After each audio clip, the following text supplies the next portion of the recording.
Hello students, तो स्वागत है आपका बहुत बहुत मां शारदा कोचिंग में। और देखिए, सबसे पहले आपको बहुत बहुत शुभकामनाएं कि आप लोग नाइन्थ क्लास के एंट्रेंस एग्ज़ाम में आप लोग बैठने जा रहे हैं।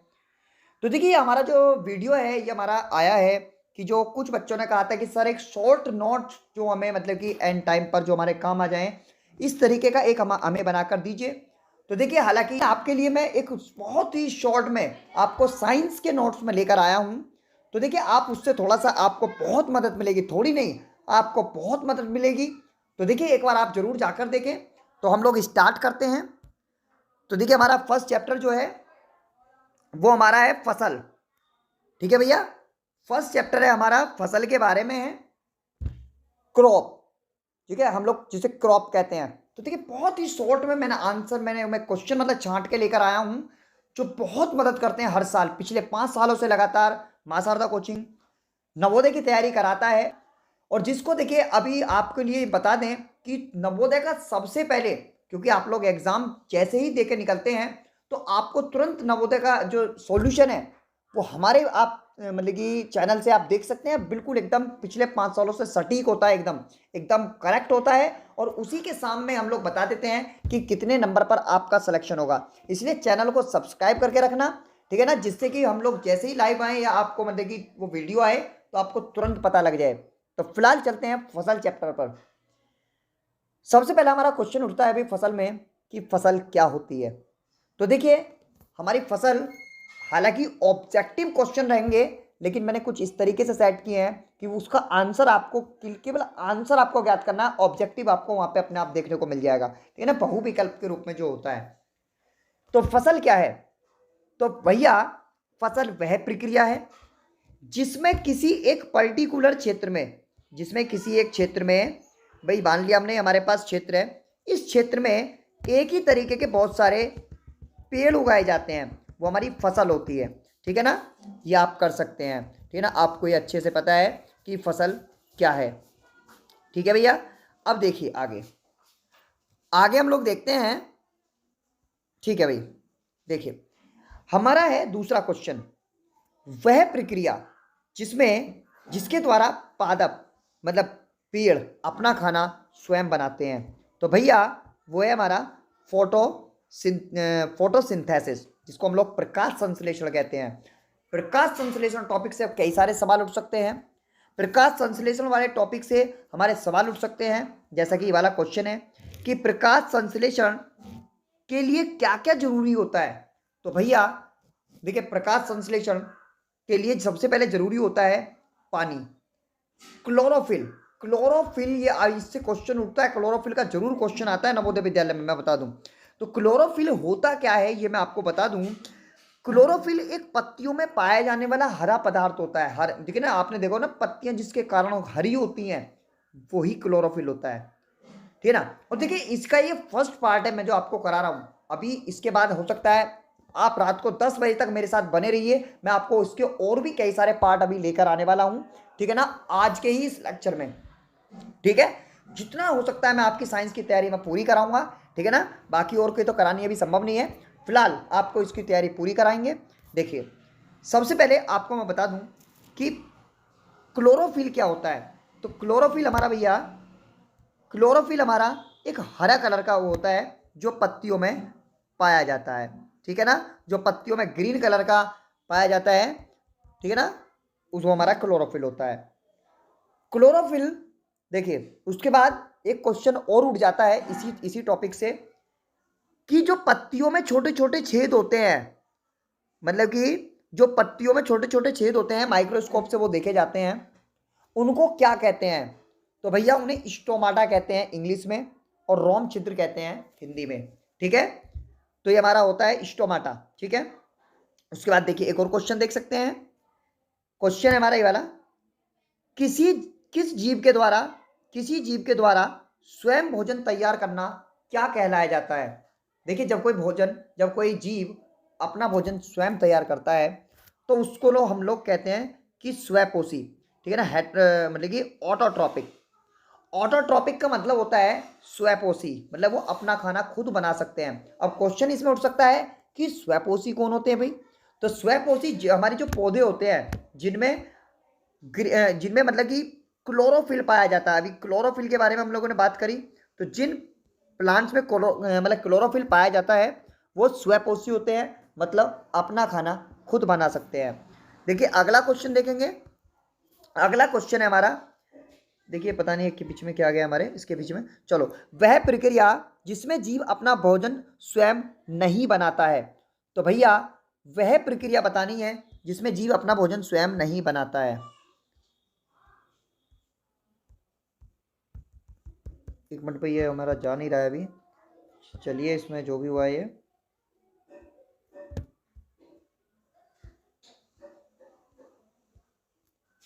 वह प्रक्रिया जिसमें जीव अपना भोजन स्वयं नहीं बनाता है, तो देखिए वो हमारा होता है, उसको हम लोग कहते हैं परपोषी।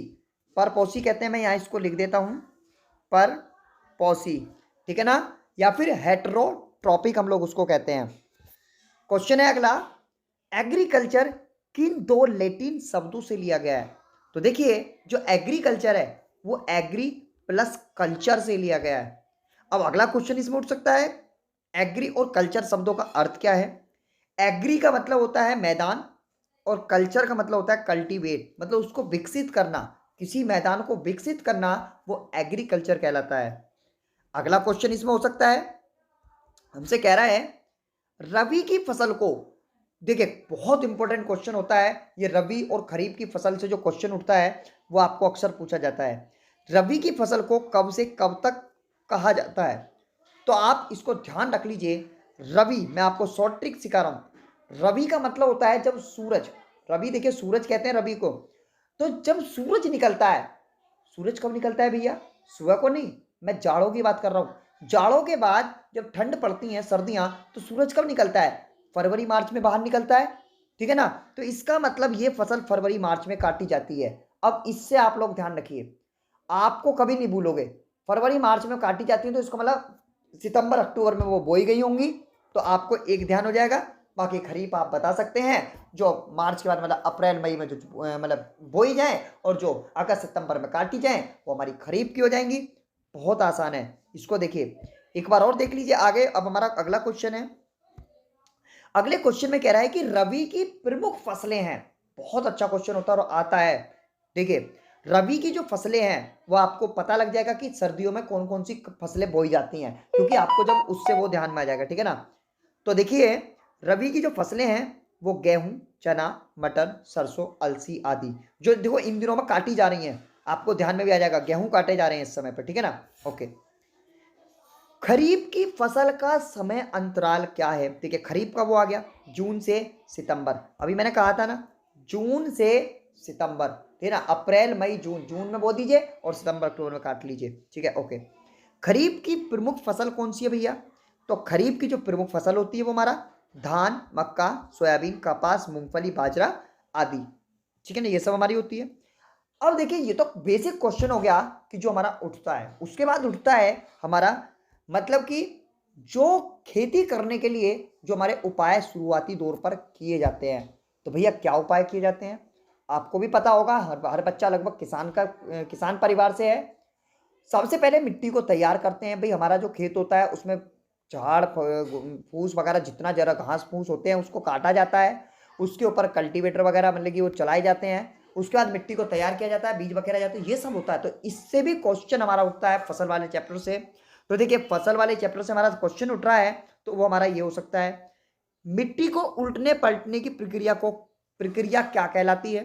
तो देखिए वो जुताई कहलाती है, जिसको हम लोग प्लॉइंग कहते हैं। ओके, अगला क्वेश्चन देखिए। देखिए जुताई जो हम करते हैं, जो उसको प्लॉइंग करते हैं, उसके क्या क्या फायदे होते हैं। तो देखिए कई बार इससे क्वेश्चन पूछा गया है, आपको इससे क्वेश्चन कई बार पूछा गया है, तो मैं आपको एक बार फिर से मैं बता दूं। देखिए जुताई के लिए, जुताई करने से एक तो हमारा क्या होता है, खरपतवार हट जाती है, मतलब ऊपर जो घास फूस होती है उसे खरपतवार कहते हैं। जड़ों को गहराई तक नीचे आसानी से जा सकती हैं। मिट्टी में उपस्थित पोषक पदार्थों को ऊपर लाने में मतलब कि वो आसानी होती है, मतलब जो मिट्टी के अंदर जो पोषक तत्व उपस्थित होते हैं ना वो मिट्टी के ऊपर को आ जाते हैं, ठीक है ना, जिससे वो जड़ को आसानी से वो मिल सके। जड़ों को श्वास में आसानी होती है, मतलब जड़ जो है वो सांस आसानी से ले सकती है। सूक्ष्म जीव जैसे केंचुआ आदि को, इनको मतलब आसानी होती है, वो आसानी से अंदर जा सकते हैं मिट्टी के। अगला क्वेश्चन देखते हैं, खेत की जुताई किस उपकरण द्वारा की जाती है? तो भैया हल या फिर कल्टीवेटर द्वारा ये इसकी जुताई की जाती है। खेत में उपस्थित ढेलों को फोड़कर, जो मोटे मोटे क्रम्बल्स हो जाते हैं ना, उनको फोड़कर, उनको फोड़ने की प्रक्रिया क्या कहलाती है?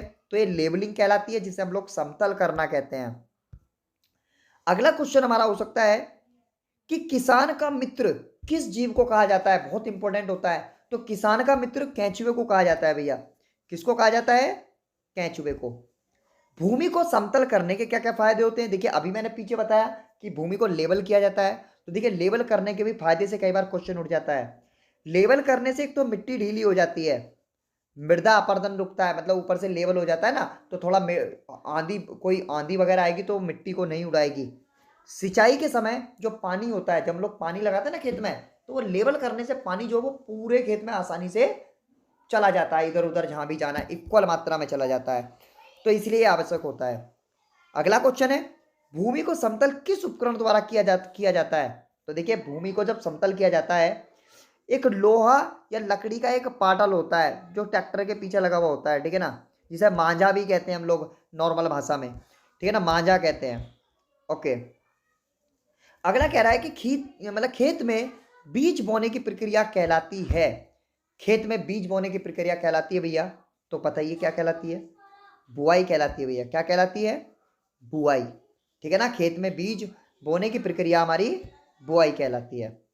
ओके, अगला क्वेश्चन देखते हैं, बुआई के लिए किस औजार का इस्तेमाल किया जाता है? मतलब बुआई के लिए जो पुराने पारंपरिक औजार क्या है, जो पुराने जमाने में इस्तेमाल किया जाता था बीज बोने के लिए? तो भैया वो एक कीप के तरह होती थी, वो एक कीप होती थी इस तरीके से, और वो नीचे इस तरीके से जाती थी, और उसमें उसमें बैल को आगे जोड़ दिया जाता था, और वो बैल उसको लेके चलते थे, ठीक है ना, बैल उसको आगे लेके लेके चलते थे, ठीक है ना। तो ये उसको मतलब कि कीप है, कीप में अनाज डाला जाता था यहाँ से, ठीक है ना, और एक आदमी उसे, किसान क्या होता था, उसे साथ में उसको हाँकता रहता था, मतलब उसको लेके चलता था, और वो आगे वो कीप में से जो है ना, यहाँ से मतलब कि वो गिरता रहता था अनाज, और मिट्टी में वो जाता रहता था, ठीक है ना भाई। अच्छा, ड्राइंग कैसी लगी? ये अचानक से ही जो बनी है, मुझे उम्मीद नहीं थी कि इतनी बन जाएगी। बिल्कुल एक लुक आ रहा है कि हाँ ये बैल टाइप से चल रहा है, ठीक है ना। चलो, लगा हो तो कमेंट में जरूर बताना कैसी बनी, ठीक है। ओके, कोई नहीं, आगे आगे देखते हैं। देखिए क्वेश्चन है, हाथों द्वारा बीज को बखेरने की प्रक्रिया कहलाती है? तो देखिए हाथों द्वारा जब बीजों को बखेरा जाता है तो इसको हम लोग ब्रॉडकास्टिंग कहते हैं, प्रसारण हिंदी में कहते हैं, या फिर ब्रॉडकास्टिंग, ठीक है ना। बीज बोने के लिए आज क्या इस्तेमाल किया जाता है? देखिए 3 तरीके से क्वेश्चन उठ चुका है। एक पुराने जमाने में क्या था, एक हाथ से तो अब लोग कर लेते हैं, उसका क्या है, और एक अब के ज़माने में क्या इस्तेमाल किया जाता है? तो इसके लिए सीड ड्रिल का इस्तेमाल किया जाता है, जिससे आलू बोए जाते हैं। आपने देखा होगा कई बार किसी के आलू बोए जाते हैं तो वो उसको पता होगी। किसी स्वास्थ्य नर्सरी को, किसी स्वास्थ्य पौधे को नर्सरी से खेत में लगाने के प्रोसेस को क्या कहते हैं? तो ये ट्रांसप्लांटेशन कहते हैं इसको, प्रतिरोपण विधि। ये धान के जो आप लोग खेत में एक जगह वो बो देते हैं ना, आप लोग धान के एक जगह पौधे बो दिए जाते हैं, फिर एक एक पौधा उखाड़ के अलग अलग जगह लगाए जाते हैं। लगाते हैं नहीं लगाते हैं, कई बार आपने देखा होगा महिलाएं लगाती हैं। तो ये अलग अलग लगाने का जो प्रोसेस होता है, या फिर आप नर्सरी में से पौधा लाते हैं और घर पे लगा लेते हैं, तो इसको हम लोग ट्रांसप्लांटेशन कहते हैं। क्या कहते हैं भैया? ट्रांसप्लांटेशन। अब देखिए मिट्टी के खोए हुए तत्वों को वापस लाने की प्रक्रिया क्या कहलाती है भैया? खाद लगाना। खाद लगाना कहलाती है, इसे मैन्यूरिंग कहते हैं। भाई जब पौधे को अच्छा करना है तो हम लोगों को खाद पानी भी लगाना पड़ेगा, तो इसको खाद लगाना कहते हैं भैया, ठीक है। अगला क्वेश्चन हो सकता है, वे रासायनिक पदार्थ जिनका प्रयोग मिट्टी में पोषक तत्वों के लिए किया जाता है। तो देखिए 2 तरीके के होते हैं, आपने देखा होगा। एक तो होता है जिसे बाजारों से खरीद के लेके आया जाता है पैकेटों में, तो वो एक रासायनिक पदार्थ होते हैं जिसे हम लोग उर्वरक कहते हैं या फिर फर्टिलाइजर कहते हैं। एक होता है कि आपके आसपास अड़ोस पड़ोस में वो गोबर की कूड़ियाँ इकट्ठी कर ली जाती हैं, और उन कूड़ियों से इकट्ठा होने के बाद उस कूड़ियों को इकट्ठे करके वहाँ डाल दिया जाता है खेतों में, ठीक है ना। तो इसको हम लोग, वो दूसरे होते हैं उनको कार्बनिक मतलब जैविक खेत वो कहते हैं, जैविक खाद, ठीक है।